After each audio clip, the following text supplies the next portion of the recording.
నమస్తే, welcome to cube TV. నేను గిరిజ. ఇవాళ మనతో పాటు ప్రముఖ ఆధ్యాత్మికవేత్త, న్యూమరాలజిస్ట్, లక్ష్మీ నరసింహస్వామి ఉపాసకురాలు శ్రీమతి శ్రవంతి గారు ఉన్నారు. వారితో మాట్లాడి మనకున్నటువంటి ధర్మ సందేహాలను నివృత్తి చేసుకునే ప్రయత్నం చేద్దాం. అమ్మ నమస్కారం. నమస్తే. సో అమ్మ, మనకు విశ్వవసునామ సంవత్సరం వచ్చేసింది. సో ఈ సంవత్సరంలో కనుక చూసుకుంటే మేషరాశి వాళ్ళకి, అలాగే సింహరాశి వాళ్ళకి, మీనరాశి వాళ్ళకి, ఈ ముగ్గురికి కూడా శని స్టార్ట్ అయిపోయిందని చెప్పొచ్చు. సో శని ప్రభావం మనకి ఎలా ఉంటుందో తెలుసు, రకరకాల సమస్యలు ఉంటూ ఉంటాయి.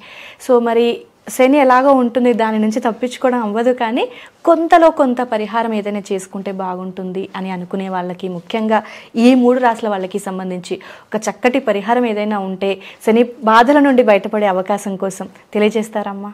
తప్పకుండా చెప్తాను. సాటర్న్ వచ్చేసి అంటే శని అంటే సాడే సాతి అంటారు, లేకపోతే మీరు చూస్తే కనుక ఏలినాటి శని అంటాం తెలుగులో. అది ఉంటే, అది వస్తే కనుక చాలా భయపడిపోతూ ఉంటారు. అసలు ప్రతిసారి నన్ను ఎంత ఇబ్బంది పెడతాడో ఏమో ఈసారి అని చెప్పి భయపడుతూ ఉంటారు, ప్రిపేర్గా ఉంటారు అసలు. అయితే మనం చూడాల్సింది ఏంటి అని అంటే, భయపడకూడదు. ఫస్ట్ ఓకే, సాటర్న్ని ప్లీజ్ చేసుకోవాలి. శని భగవాన్ నుండి కనుక ప్లీజ్ చేసుకోవాలి అంటే కనుక, ఆయన ఆశీర్వాదం పొందాలి, ఆయన ఆదరణ పొందాలి అంటే కనుక ఖచ్చితంగా భగవంతుడి సేవలో ఉండాలి ఎక్కువగా అని చెప్పుకోవాలి. పూజలు ఎక్కువగా చేసుకోవడము, ఏదైనా బుక్స్ ఎక్కువగా చదవడము, పుణ్యక్షేత్రాలకి వెళ్ళడము అనేది కంపల్సరీ చేయాలి. ఎక్కువగా ఆంజనేయ స్వామిని కానివ్వండి, లేదా వెంకటేశ్వర స్వామిని పూజిస్తే చాలా మంచిదన్నమాట. మరి ఇక్కడ ఏం చేయాలి అంటే, సాటర్డే తప్పకుండా ఆంజనేయ స్వామి టెంపుల్కి వెళ్ళడము. అలాగే నవగ్రహాల్లో మీరు శని భగవాన్ని చూస్తూ ఉంటారు. మీరు చూస్తే కనుక ఆయన మీద ఉత్తిగా ఆయిల్ ఎక్కువగా వేసేయడం, నువ్వులు ఉత్తిగా వేసేయడం, అట్లా రిబ్బన్ తీసుకెళ్ళి కడతారు. నాకు అది ఆశ్చర్యం అనిపిస్తుంది అనమాట. ఒక రిబ్బన్ తీసుకొచ్చి కట్టేస్తూ ఉంటారు. క్లాత్ కడతారు కదా, మన రిబ్బన్స్ ఇస్తారు. క్లాత్ మనకి కాస్ట్లీ అనిపిస్తుంది కదా, రిబ్బన్ తీసుకెళ్ళిపోతారు. అట్లా కాకుండా నెలలో ఒక్కసారన్నా కూడా, ప్రతి వారం మేము అంత చేయలేమని అనుకున్నప్పుడు నెలలో ఒక్కసారన్నా మీరు నల్ల నువ్వుల నూనె, గానుగ నుంచి తెచ్చుకున్నది నల్ల నూనెను కంపల్సరిగా ఒక పావు కిలో అన్న 200 grams అన్న తీసుకొని వెళ్ళి అది అభిషేకం చేయాలి. దాంతో అది ఎలా వేయడం. అక్కడ ఎక్కువగా మాట్లాడకూడదు. ప్రదక్షిణాలు చేయాలి కదా అని చెప్పి చాలా స్పీడ్గా చేసేస్తూ ఉంటారు. అసలు సౌండ్ రాకుండా చేయాలన్నమాట ప్రదక్షిణ చేస్తే కూడా. అలాగనే స్వామివారిది నీలాంజన ప్రభావాసం అనేది మంత్రం ఉంటుంది, చక్కగా అదొకటి చదువుకోవడం. అయితే ఇంకోటి, స్వామివారిని మరి ఇంత చేస్తున్నాం అండి, మళ్ళీ మాకు మధ్యలో ఎక్కడైనా బ్రేక్ వస్తుంది అని చాలామంది చెప్తూ ఉంటారు.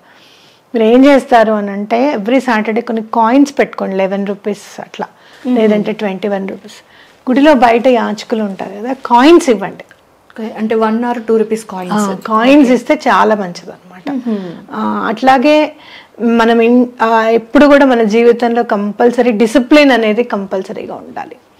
అలాగే ఎవరిని మనసు నొప్పించకుండా మాట్లాడాలన్నమాట. అప్పుడు సాటర్న్ మనకి హెల్ప్ చేస్తారు అనేది గుర్తుపెట్టుకోవాలి. అలాగే నల్ల నువ్వులను దానం చేయడము అనేది కూడా చాలా ఇంపార్టెంట్. అట్లాగే మీరు చూస్తే కనుక ఇంట్లో కూడా సాటర్డే రోజు వెంకటేశ్వర స్వామి పూజ చేసుకోవడము, పిండి దీపం పెట్టడము, అలాగే కొంచెం నువ్వుల అన్నం చేసి నైవేద్యం పెట్టడం అనేది కూడా చేస్తే చాలా మంచిది. ఇన్ని చేస్తున్నా, ఇన్ని చేయాలని అనిపించడం లేదనుకుంటున్నా, మీకు మీరే అన్యాయం చేసుకుంటున్నారు అనేది మనం గుర్తుపెట్టుకోవాలన్నమాట ఎప్పుడు కూడా. ఇంకోటి, శనివారమును త్రయోదశి కలిసి వచ్చిన నాడు ఖచ్చితంగా గుడికి వెళ్ళడము. ప్రతి శనివారం ప్రదోష సమయాన్ని ఉపయోగించుకోవటం. అంటే సాయంత్రం సూర్యాస్తమయం అవుతుంది కదా సాటర్డే, 1 గంట ముందు నుంచి దేవుడి సన్నిధిలో ఉండి చక్కగా సూర్యాస్తమయం అయిన తర్వాత ఒక 7 వరకు కూడా తప్పకుండా పూజించడం అనేది చాలా ఇంపార్టెంట్. ఆఫీస్కి వెళ్తాం, మాకు కుదరదు అని అనుకుంటే కనుక ఆ ప్రదోష సమయంలో తప్పకుండా భగవంతుని తలుచుకుంటూ కూర్చోవడం అనేది కూడా చాలా ఇంపార్టెంట్. మీరు వర్క్ చేస్తున్నా కూడా చెప్పులు ఇప్పేసుకొని కూర్చొని భగవంతుడిని స్మరిస్తూ ఉంటే కనుక చాలా మంచిది అని చెప్పుకోవచ్చు. సో శనికి సంబంధించి అంటే శనీశ్వరుడు ఉన్నాడు, శని స్టార్ట్ అయింది అంటే అమ్మ, సో మామూలుగా అందరికీ తెలిసిన ఇదే ఉంటుంది, ఎంతసేపు స్వామివారికి తైలాభిషేకం చేయటం, నల్లబట్ట చుట్టడం, ప్రదక్షిణలు చేసుకోవటం. సో ఇంతైనా ఇంకా వేరే ఏదైనా మార్గం లేదా అని అనుకునే వాళ్ళకి, ఇప్పుడు మనం కాయిన్స్ ఒకటి చెప్పాను కదా, అలాగే మీరు మెడిసిన్స్ ఎవరికన్నా ఇస్తే కూడా సాటర్కి చాలా ఇష్టం. ఓకే. ఎవరికన్నా మీరు ఓల్డ్ ఏజ్ హోమ్స్లో కానివ్వండి, ఎక్కడన్నా ఒక పారాసెటమాల్ స్ట్రిప్స్ కానివ్వండి, వాళ్ళకి ఏమైనా కాళ్ళ నొప్పులు ఉంటే వాళ్ళు జనరల్గా ఏ మెడిసిన్స్ యూజ్ చేస్తున్నారు అనేది అక్కడ మెడిసిన్స్ ఇవ్వడం అనేది కూడా చాలా ఇంపార్టెంట్. ఓకే. అలా ఇచ్చినా కూడా సాటర్న్ చాలా ప్లీజ్ అవుతారు. అయితే ఏం చేయాలి ఇంకా అని అంటే కనుక గుడిలో నువ్వుల నూనె దీపం పెట్టడానికి ఇస్తే కూడా చాలా మంచిది అనమాట. ఓకే.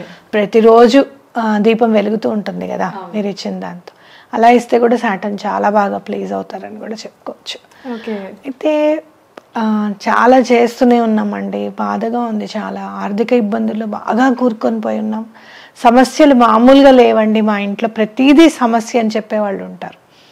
అలాంటప్పుడు ఏం చేయాలి అని అంటే శ్రీపాద శ్రీవల్లభుల్ని ఆరాధించాలి. ఓకే. శ్రీపాద శ్రీవల్లభులు దత్తాత్రేయ స్వామి వారి ఫస్ట్ ఇన్కార్నేషన్. మనకి చక్కగా మన కోసమే కలియుగంలో ఆయన పుట్టారు, పిఠాపురంలో పుట్టారు ఆయన. ఆయన గురించి తెలుసుకోవడానికి ప్రయత్నించండి, ఆయన చరితామృతం చదవండి. తప్పకుండా శని భగవాను నుంచి మీరు ఆ బ్యాడ్ ఎఫెక్ట్స్ నుంచి తప్పకుండా బయటకు వచ్చేస్తారని గుర్తుపెట్టుకోండి. ఓకే.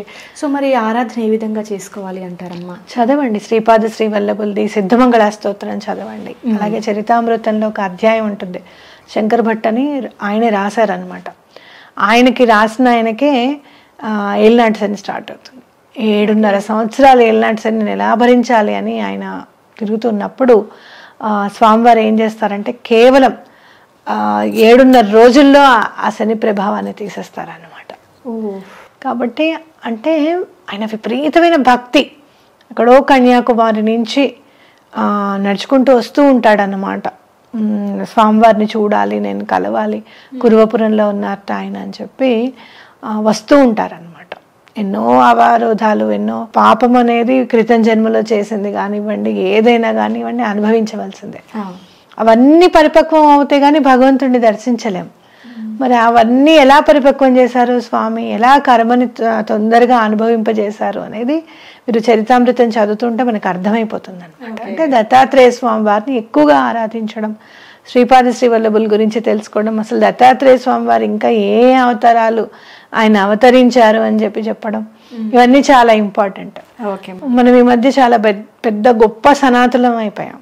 షిరిడి సాయిబాబా గారిని కూడా ఆయన ముస్లిం అండి, ఆయనను మనం పూజించడం ఏంటి అనే క్వశ్చన్ మార్క్ వేసేంత పెద్దవాళ్ళం అయిపోయాం. సో నిజంగా అమ్మా మీరు ఈ పాయింట్ అన్నారు కాబట్టి నాకు రేజ్ అయింది.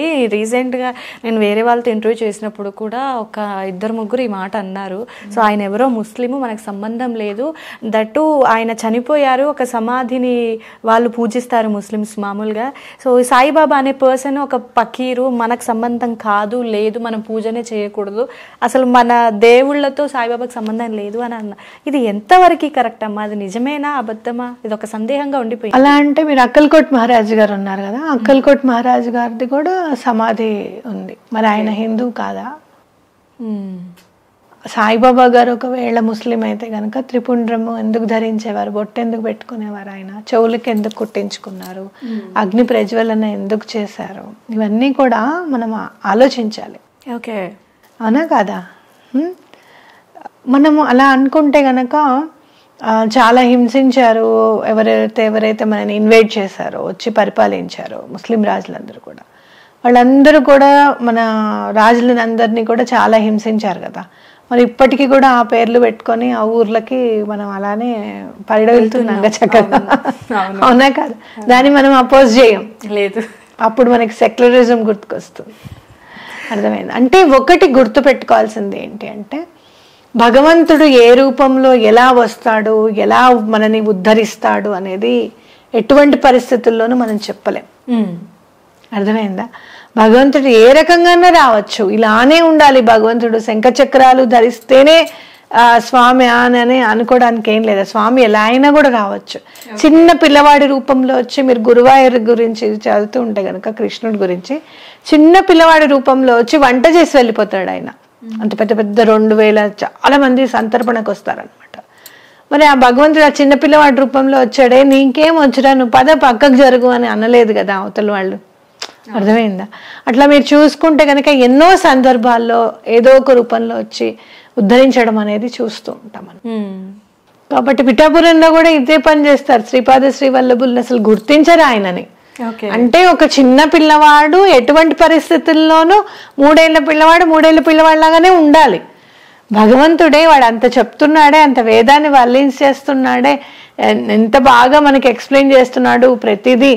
అతను మరి వాడు ఖచ్చితంగా చిన్నపిల్లవాడు భగవంతుడు రూపము అని చెప్పి నమ్మిన వాళ్ళు చాలా కొద్దిమంది. ఆ కొద్దిమంది చాలా చక్కగా వాళ్ళ జీవితంలో వాళ్ళు ఇంప్రూవ్మెంట్ చూస్తారు. మీరు శ్రీపాద శ్రీవల్లభుల చరితామృతం చదివితే అసలు సాయిబాబా గారు ఎవరు అనేది కూడా మీకు క్లారిటీ వస్తుంది. ఒక్కటి మాత్రం మనం గుర్తుపెట్టుకోవాల్సింది ఏంటంటే, ఎవరన్నా నీకు నచ్చకపోతే వదిలేసాయి. సాటర్న్ ఇబ్బంది పెట్టేది కూడా ఇదే. నీకు నచ్చకపోతే వదిలే, దాన్ని అదే పనిగా విమర్శించకూడదు. అర్థమైందా? ఇంకొకళ్ళ మనోభావాల్ని ఎటువంటి పరిస్థితుల్లోనూ బాధ పెట్టకూడదు. ఇప్పుడు నాకు చాలా చిన్నప్పటి నుంచి ఎన్నో ఎన్నో మంచి అనుభూతులు ఉన్నాయి షిరిడి సాయిబాబా గారు. ఎవరైనా ఏమన్నా అంటే నా మనసు చాలా బాధపడుతుంది. నా తల్లిదండ్రులను అంటే ఎంత బాధపడతానో ఆయన అంటే కూడా అంతే బాధపడతాను. సో నన్ను బాధ పెట్టడానికి మీరెవరు? మీరు అసలు మీకు సంబంధం లేని విషయం కదా, అవునా కదా? సో అది మనం గుర్తుపెట్టుకోవాలన్నమాట. ఆయన ఎవరు అనేది తెలుసుకోవడానికి మనకి అంత ఇంకా క్లియర్గా మీరు చదువుతూ ఉంటే చూస్తూ ఉంటే కనుక చాలా బాగా అర్థమవుతుంది. అంటే మీకు నచ్చకపోతే తిట్టకండి ఎవరిని. కొంతమంది కొన్ని రకాల మాటలు చెప్పినప్పుడు అది పాజిటివ్గా ఉంటే పాజిటివ్ వైపు టర్న్ అయిపోతాం, నెగిటివ్ ఉంటే నెగిటివ్ వైపు టర్న్ అయిపోతాం. ఆటోమేటిక్గా మన మైండ్ సెట్ అలా ఉంటుంది. సో అలా చెప్పిన తర్వాత నిజంగా నాకు ఇంట్లో పూజ చేసేటప్పుడమ్మా బాబాకి పువ్వు పెట్టాలా వద్దా, చెయ్యాలా వద్దా, నిజంగా దేవుడు కాదా మన దేవుడు కాదా అనేది నిజంగా నాకు మైండ్లోకి వచ్చేసింది. అవధూత అంటే ఏంటి అని అంటే అవధులు లేనివాడు అవధూత. అంటే నువ్వు ఇలానే ఉండాలి, నువ్వు ఇదే డ్రెస్ వేసుకోవాలి, నువ్వు ఇలానే కుంకుమ బొట్టు పెట్టుకోవాలి, ఇవన్నీ ఏమి అస్సలు అవన్నీ లేనివాడు అనమాట. ఓకే. సో మీరు తప్పకుండా పూజ చేసుకోవచ్చు, తప్పకుండా పువ్వు పెట్టచ్చు. సో అది నాకు మైండ్లో ఉండింది. సో అనుకోకుండా టాపిక్ ఒక్కటి చెప్తున్నాను, అసలు ఏమీ లేదనుకోండి, అసలు ఎక్కడ కూడా మహిమ అనేది ఆయన అసలు భగవంతుడికి సంబంధించిన వాడు కాదు అని అంటే ఇంతమంది లక్షల కోట్ల మంది ఎందుకు ఆరాధిస్తారు? నిజంగా స్వామివారు షిరిడి వెళ్ళటం ఒక అదృష్టంగా పుణ్యంగా భావించే వాళ్ళ సంఖ్య ఎక్కువగా ఉంటుంది. సో ఆయన కరుణ మన మీద ఉంటేనే దర్శనం కలుగుతుంది అని విపరీతంగా నమ్మే వాళ్ళు చాలా మంది ఉన్నారు. సో బట్ ఎందుకు మనోభావాలను దెబ్బతీసే ప్రయత్నం జరుగుతుంది అనేది తెలీదు. కానీ నిజంగా అలా ఒక క్రియేషన్ అయితే వచ్చేసింది, బాబా దేవుడు కాదు అనేది వచ్చింది బయటకి. సో అది ఎంతవరకు వాస్తవము అనేది మనం అనలేం. కానీ ఇదే మాట భక్తుల దగ్గర అంటే మాత్రం అసలు ఊరుకుంటారని నేనైతే అనుకోను. ఆయనే చూసుకుంటారు అనుకుంటాను నేనైతే. 100% అందరూ పిల్లలే కదా ఆయనకి. ఇప్పుడు ఒక తల్లి ఉందనుకోండి, సరిగ్గా బాగా చదువుకునేవాడు కొడుకే, చదువుకోకుండా రోడ్డు మీద తిరిగేవాడు కొడుకే. ఆడికి ఇద్దరికి ఒకటే రకమైన ప్రేమని ఇస్తుంది. ఎలా ఉంటాము అనేది మన ఇష్టం. సో సాటర్న్ విషయంలో తప్పకుండా శని భగవానుడు మనకి అందించాలి అని అంటే గనక భగవంతుడిని ఆరాధించడం అనేది, అలాగే చారిటీ ఇవ్వడం, ఎక్కడికైనా ఫుడ్ డొనేట్ చేయడం కానివ్వండి, మెడిసిన్స్ డొనేట్ చేయడం కానివ్వండి చేయడం, అలాగే కాయిన్స్ ఒకటి డొనేట్ చేయడం అనేది చాలా ఇంపార్టెంట్. అలాగే ఎవరిని కూడా విమర్శించకుండా ఉండడం, మనసుని బాధ పెట్టకుండా ఉండడం అనేది చాలా ఇంపార్టెంట్. ఓకే అమ్మా. సో నిజంగా చాలా చక్కటి విషయాలు. ఎందుకంటే శనికి ఏది ఇష్టం అది చేసినప్పుడు ఆ ప్రభావం తగ్గుతుంది.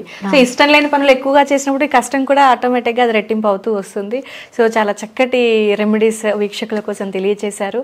ముఖ్యంగా ఈ 3 రాశుల వాళ్ళకి ఈ సంవత్సరం శని నుంచి ఇంకా మా తల మీద వచ్చేసింది అని భారంగా ఫీల్ అయ్యే వాళ్ళకి చాలా చక్కటి పరిహారాన్ని అందజేశారమ్మా. ధన్యవాదాలు. శ్రీపాదరాజం శరణం ప్రపద్యే, శ్రీదత్తరాజం శరణం ప్రపద్యే.